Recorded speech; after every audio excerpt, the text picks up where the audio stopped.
तो चलिए फ्रेंड्स, पहला क्वेश्चन देखते हैं। तो आज का हमारा पहला क्वेश्चन है, तो हम लोग कर रहे हैं रेलवे का प्रीवियस ईयर क्वेश्चन। आज हम लोग पढ़ने वाले हैं स्पीडी जी के। स्पीडी से हम लोग जो भी क्वेश्चन स्पीडी में है उसको टाइप करके और यहाँ पर फास्ट रिवीजन कर रहे हैं। और हम लोग का डे आज 19 है, यानी कि 19 से पहले आप लोग वीडियो नहीं देखे होंगे तो जा करके देख लीजिएगा। और ये RRB त्रिवेंद्रम का पूछा गया क्वेश्चन है, 1996 में पूछा गया था। तो चलिए दोस्तों, हम सबसे पहले आप लोग ये जान लीजिए ना कि आप अगर जब वीडियो पूरा नहीं देखे होंगे तो इसका एक प्लेलिस्ट बन गया है, उसमें आप लोग जा करके प्लेलिस्ट को चेक करेंगे, वहाँ पर सभी वीडियो एक साथ मिल जाएगा सीरीज के रूप में। तो जाकर के आप वहां से देख सकते हैं। पहला क्वेश्चन है कि कर्क रेखा भारत के कितने राज्यों से होकर गुजरती है। तो कर्क रेखा भारत के कितने राज्यों से होकर गुजरती है, तो इसका सही उत्तर हो जाएगा 8। कौन कौन सा हो जाएगा, तो इसका एक ट्रिक था कि मित्र पर गामछा झार। मित्र से मित्र क्या हो जाएगा मिजोरम, त्र से क्या हो जाएगा त्रिपुरा, मित्र पर से क्या हो जाएगा पश्चिम बंगाल, र से राजस्थान, मित्र पर ग से हो जाएगा गुजरात, म से हो जाएगा मध्य प्रदेश, छा से हो जाएगा छत्तीसगढ़, झार से हो जाएगा झारखंड।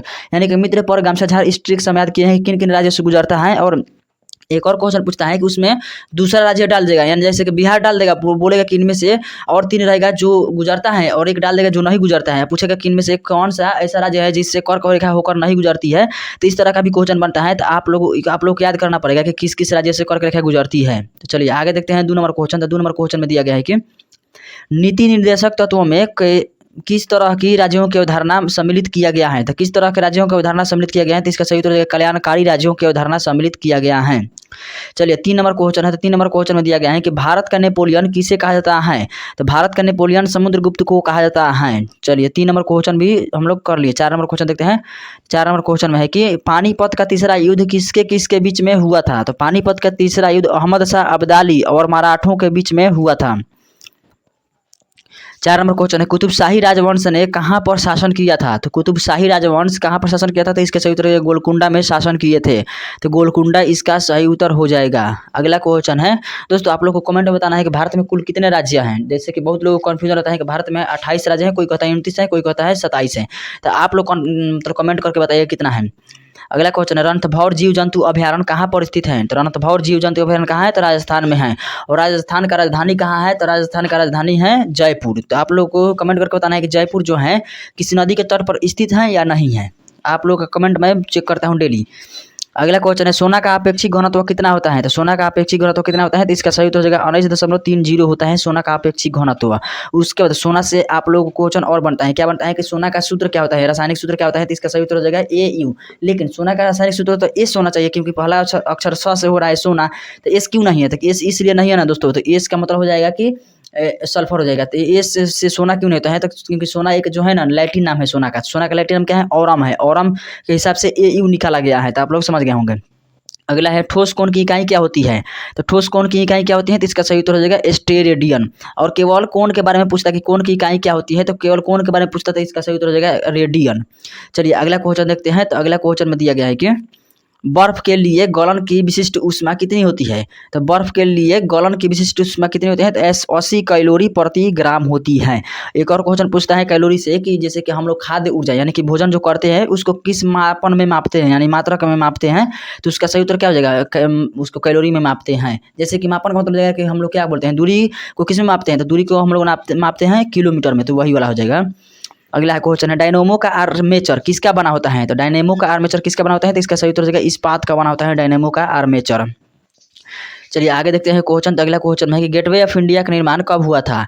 तो गेटवे ऑफ इंडिया का निर्माण होता है 1991 में। उसके बाद इस तरह में 2 क्वेश्चन बनता है। एक इंडिया गेट कहाँ पर है, तो इंडिया गेट कहाँ है, तो इंडिया गेट है दिल्ली में। और गेटवे ऑफ इंडिया कहाँ है, तो गेटवे ऑफ इंडिया है मुंबई में। इन दोनों में थोड़ा सा कन्फ्यूजन रहता है, क्योंकि लगता है कि लोगों को कि इंडिया गेट को इंग्लिश में गेटवे ऑफ इंडिया बोला जाता है। तो ऐसी बात नहीं है, दोनों अलग अलग राज्य में है।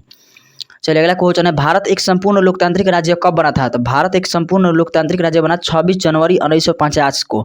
लेकिन पूछा जाएगा कि भारत कब आज़ाद हुआ था। तो कब आज़ाद हुआ था, तो 15 अगस्त 1947 को आज़ाद हुआ था। अब भारत में जो संविधान लागू किया गया था इसी दिन लागू किया गया था, इसीलिए इसको लोकतांत्रिक देश के रूप में कंसीडर किया जाता है। उसके बाद संविधान को बनाने में कितना समय लगा था, तो 2 साल 11 महीना 18 दिन लगा था। तो इसको भी ध्यान में रखना है, अगर आसान क्वेश्चन पूछेगा तो यही वाला पूछेगा। अगला क्वेश्चन है भारत का सबसे प्रथम नागरिक कौन है। तो भारत का सबसे प्रथम नागरिक कौन होता है, तो भारत के राष्ट्रपति भारत के सबसे प्रथम नागरिक होते हैं। तो इसको ध्यान रखिएगा। ये नहीं कि जो राष्ट्रपति अभी रामनाथ कोविंद है तो वो सबसे प्रथम नागरिक हमेशा रहेंगे, ऐसा बात नहीं है। जो राष्ट्रपति के पद पर आसीन रहेंगे वही भारत के प्रथम नागरिक रहेंगे। चाहे वो राष्ट्रपति चेंज हो जाएंगे तो जो राष्ट्रपति दूसरा बनेंगे वो नागरिक बन जाएंगे प्रथम। अगला क्वेश्चन है, एक राज्य में राष्ट्रपति शासन का अर्थ क्या होता है? तो एक राज्य में राष्ट्रपति का शासन का अर्थ हो जाएगा कि राज्य के राज्यपाल द्वारा शासन, यानी कि जो राज्य में हर राज्य में एक राज्यपाल बनाया जाता है। जैसे बिहार में भी कौन है? फागू चौहान है। तो फागू चौहान अगर राष्ट्रपति शासन लग जाएगा ना तो फागू चौहान यहाँ पर शासन करने लगेंगे और उनके आदेश के अनुसार ही कोई भी काम होगा। यहाँ पर मुख्यमंत्री का पावर उसके बाद खत्म हो जाएगा।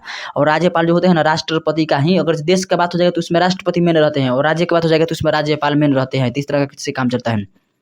अगला क्वेश्चन है, गोंडवाना कोयला क्षेत्र किस राज्य में स्थित है? तो गोंडवाना कोयला क्षेत्र कहाँ पर स्थित है? तो इसका सही उत्तर हो जाएगा MP यानी कि मध्य प्रदेश में। एक और क्वेश्चन पूछता है कि सबसे ज़्यादा हरियाली किस राज्य में है? तो इसका सही उत्तर हो जाएगा मध्य प्रदेश में सबसे ज़्यादा वन है। दूसरा क्वेश्चन पूछता है कि सबसे कम वन किस राज्य में है? तो इसका सही उत्तर क्या हो जाएगा? तो इसका सही उत्तर हो जाएगा हरियाणा में। तीसरा क्वेश्चन पूछता है कि क्षेत्रफल की दृष्टि से सबसे बड़ा राज्य कौन है? तो सबसे क्षेत्रफल की दृष्टि से सबसे बड़ा राज्य है मध्य प्रदेश। और सबसे छोटा राज्य कौन है क्षेत्रफल की दृष्टि से? तो इसका सही उत्तर हो जाएगा गोवा। चलिए आगे देखते हैं क्वेश्चन, जापान, चीन और फिलीपींस में चलने वाले साइक्लोन का नाम क्या है? जापान, चीन और फिलीपींस में एक ही साइक्लोन चलते हैं जिनका नाम है टाइफून। और ये सभी जो क्वेश्चन है आपको याद करने का मन नहीं कर रहा होगा फिर भी करना पड़ेगा क्योंकि ये सभी जो क्वेश्चन है प्रीवियस ईयर का क्वेश्चन है। आगे क्वेश्चन है कि भारत में कुल कितने राज्य हैं? तो भारत में कुल कितने राज्य हैं? तो इसका सही उत्तर हो जाएगा 28। पहले तो 29 हम लोग याद किए थे, जब तेलंगाना बना था तो 28 पहले था। 2024 से पहले क्या था? 28 था। उसके बाद तेलंगाना बना तो 29 हो गया ना। लेकिन फिर क्या हुआ कि जम्मू कश्मीर जो राज्य था ना उसको 31 अक्टूबर 2019 को उसको राज्य का दर्जा छीन करके और उसको इंडियन कॉन्टिनेंट सॉरी दोस्तों मतलब कि उप देश बना गया, उप राज्य बना दिया गया। तो वो वाला बनाया गया तो उसके बाद क्या हो जाएगा? तो 28 फिर से राज्य हो गया। चलिए दोस्तों, यूनियन टेरिटरी, हाँ उसको इंग्लिश में यूनियन टेरिटरी बोलते हैं, हम भूल रहे थे। अगला क्वेश्चन है, सौरमंडल में कुल कितने ग्रहों की संख्या है? तो सौरमंडल में कुल कितने ग्रह हैं? तो 8 होते हैं, जिसमें सबसे बड़ा ग्रह कौन सा होता है? तो बृहस्पति। सबसे छोटा ग्रह कौन सा होता है? तो आप लोग कमेंट बॉक्स में बताना है। चलिए अगला क्वेश्चन क्या है? तो अगला क्वेश्चन में दिया गया है कि सबसे पहले विश्व कप कब खेला गया था? तो सबसे पहले विश्व कप खेला गया था 1975 ईस्वी में। तो 1975 इसका सही उत्तर हो जाएगा। अगला क्वेश्चन है, तो दोस्तों आज के लिए इतना ही। वीडियो देखने के लिए धन्यवाद। Thanks for watching this video. Thank you.